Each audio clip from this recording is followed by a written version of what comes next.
The Manipulated. How one lie destroyed everything. Subscribe for more real crime stories. Like, share, and join the discussion below. The moment the police badge thudded against the tile floor, the entire station felt the weight of it. Detective Richards leaned over the evidence table, staring at the tiny slip of paper that proved it all, a text message, labeled "From Suspect," that read, "I fixed it. Everything's clean." He stared a long moment, then whispered, "It was never clean."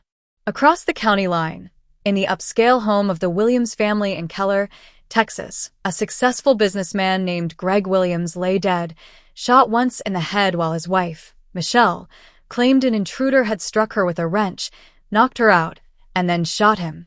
The wrench, the cleared fingerprints, the missing gun, all signs that something much darker than a burglary had unfolded. And then the clincher. Michele Williams told police two completely different stories. First an intruder, then suicide, then back to intruder, and the switch sent shockwaves through the investigation. Investigators now believe she had manipulated the crime scene and the story to hide the truth, and the message on the police evidence table made it clear. One lie had started a chain reaction that destroyed everything.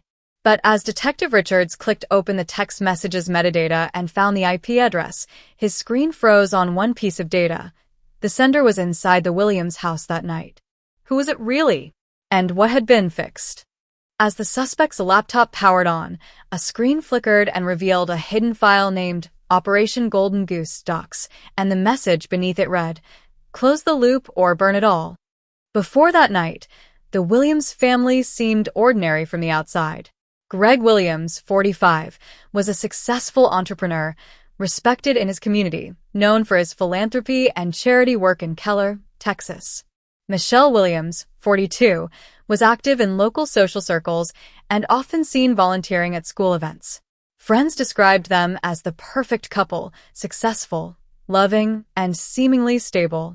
But behind the closed doors, tension had been building, and the first signs of danger were subtle.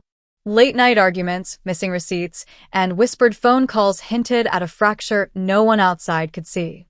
Months before the fatal night, neighbors were called hearing fights, doors slamming, and strange visitors at odd hours.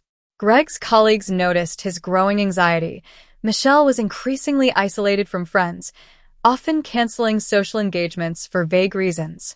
Police later uncovered records of prior domestic disturbance calls to the house, none of which resulted in arrests, but which painted a picture of escalating conflict. NewYorkTimes.com. The investigation began slowly. Officers took initial statements, photographed the crime scene, and collected physical evidence. But the scene itself was staged meticulously. Blood patterns were inconsistent with a typical struggle, the supposed intruder's footprints led nowhere, and the wrench found next to Michele had her fingerprints, but no signs of an attacker's touch. Forensic teams noted the absence of defensive wounds on Michele, even though she claimed to have been attacked. Investigators began to suspect manipulation, but proving it would take weeks of painstaking work. Meanwhile, the Williams extended family became involved. Greg's sister, Susan, insisted that Michele was unstable and warned detectives that the story didn't add up. Michelle's friends were baffled, saying they had never seen Greg angry or aggressive enough to warrant fear. Every interview added layers of complexity, family loyalty clashing with emerging evidence, friends contradicting each other, and officers struggling to piece together what actually happened in the hours leading to Greg's death. Then came a breakthrough. Detective Richards examined cell phone data and discovered that Michele had sent messages to multiple contacts in the hours before the shooting, each message carefully crafted to mislead anyone who might read them. The texts were simple, polite, and unassuming, but they were lies. They placed Michele in locations she never visited, claimed calls that never occurred, and gave the illusion of innocence. Every message traced back to a single device she controlled, revealing her manipulation in real time. The final message was deleted from her phone, but forensics recovered it. It read, "He won't ever ruin me. Everything is ready." As detectives traced the IP address, it pointed to a device hidden under the floorboards in the Williams bedroom, the very room where the fatal shot had been fired. Detective Richards stood in the dimly lit Williams bedroom, the cold blue light from the early morning filtering through the blinds. The forensic team had lifted the floorboards and revealed the hidden black laptop, its screen cracked but still functional. Every deleted text, every altered GPS record, every misleading call Michele Williams had made had been preserved on that device. One message, in particular, sent chills through the room. "He won't ever ruin me. Everything is ready."